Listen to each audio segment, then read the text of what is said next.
Merhaba, ben klinik psikolog Fazilet Seyidoğlu. Bugün sizlere kaygılı çocuklardan bahsetmek istiyorum.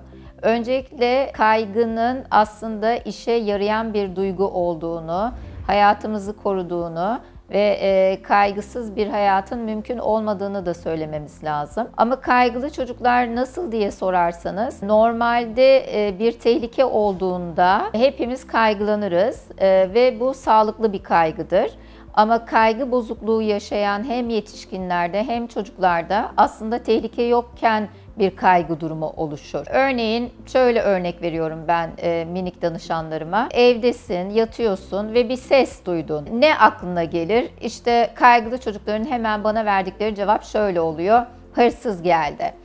Hırsız olabilir diye düşünüyor. Ama başka bir çocuğa sorduğumuzda işte annem mutfağa gitmiş olabilir, babam mutfağa gitmiş olabilir şeklinde bir cevap alabiliyorsunuz.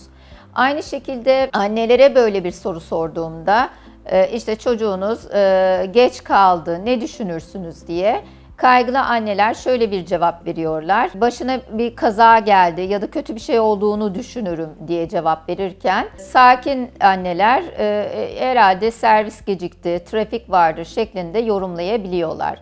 Yani normalde kaygı bizim kendimizi tehlikelerden korunmamızı sağlayan bir duyguyken kaygı hayatımızı engelleyen bir duruma geldiyse, gerçekçi düşünme yetilerimizi kaybettiysek, evet, o zaman bir terapi, tedavi desteği görmemiz gerekebilir.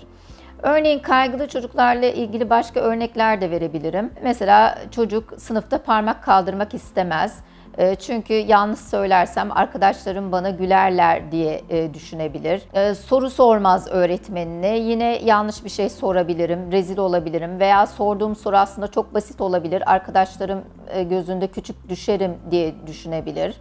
Veya yine kaygılı bir çocuk mesela yüzme dersine gitmek istemeyebilir. Çünkü ben yüzemem, yapamam diye düşünebilir. Kaygının temelinde aslında ya olursa da vardır. Yani ya kötü bir şey olursa, yani ilaç kullandığınızda ya ilaç yan etki yaparsa veya ya annemin ben yanında değilken başıma benim kötü bir şey gelirse, annem işte tatile gittiğinde ben işte anneannemdeyken ya anneme babama bir şey olursa şeklinde böyle olumsuz, kaygılandıran düşünceler kaygılı bir çocuğunuz olduğunun işareti olabilir. Biz neler yapıyoruz? Biz terapide bu düşünce hatalarını gerçekçi düşüncelere çevirmeye çalışıyoruz. Kaygıyı anlatıyoruz. Sanki bir öğretmen gibi de düşünebilirsiniz. Belirli bir protokolümüz var. Kaygı terapisi protokolü, onu uyguluyoruz ve benim gözlemlediğim birçok danışanım çok yüksek yüzdelerde kaygıdan çok rahat bir şekilde kurtulabiliyorlar. Çünkü kaygının ne olduğunu anlıyorlar ve kaygı onları yönetmiyor, onlar kaygılarını yönetmeyi öğreniyorlar ve ben hatta kendime kaygı koçu da diyorum. Kaygılı çocuklar çok nazik olurlar, çok kibar olurlar, çok anlayışlı, çok hassas, hatta genel olarak yüksek IQ'ye de sahip olabiliyorlar.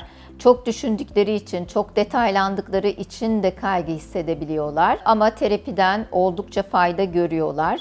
Siz evde neler yapabilirsiniz? Eğer çocuğunuzun kaygısı gerçekten çok yüksekse, işte mesela kendi odasında yatmıyor veya işte gözüne imgeler, sahneler geliyor, korkuyor veya sizi bırakmıyor, işte tuvalete gitmiyor şeklinde. Bir şey yok, neden korkuyorsun, ne kadar saçma şeklinde konuşmak yerine onun neyden korktuğunu, ne olabileceğini sorun. Yani işte ben yüzmek istemiyorum. Mesela şöyle en son bir vakamda onu hatırladım. Danışanım 5. sınıfta ve Titanic filmini izliyor.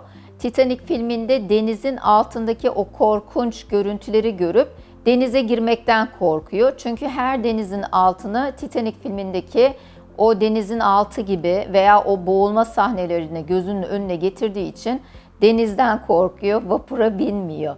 Şimdi burada annenin işte senin korkuların yüzünden biz vapura binemiyoruz, işte senin yüzünden tatil yapamıyorum, saçma sapan Titanic'le denizin altının ne alakası var diye bir çıkış yaparsanız o çocuğun kaygısını artırırsınız.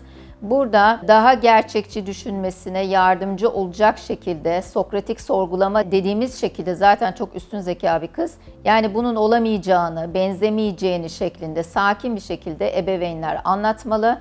Ama evet, anne ve babalar çok sabırlı olmayabiliyorlar. İşin tekniğini de bilmiyor olabilir. Ama terapide çocuklar bu korkularını yenebiliyorlar. Kaygıyı ebeveynler de tetikleyebiliyor. Arkadaşlar, akran zorbalıkları da tetikleyebiliyor. Yüksek beklentiler de tetikleyebiliyor. Yaşadığımız bir travma da tetikleyebiliyor. Ama şöyle söyleyebilirim, her 10 çocuktan bir tanesi kaygılı doğuyor. Yani neyin tetiklediğinin bazen evet önemi var ama bazen de yok. Önemli olan onu nasıl yönetmemiz gerektiği diyorum.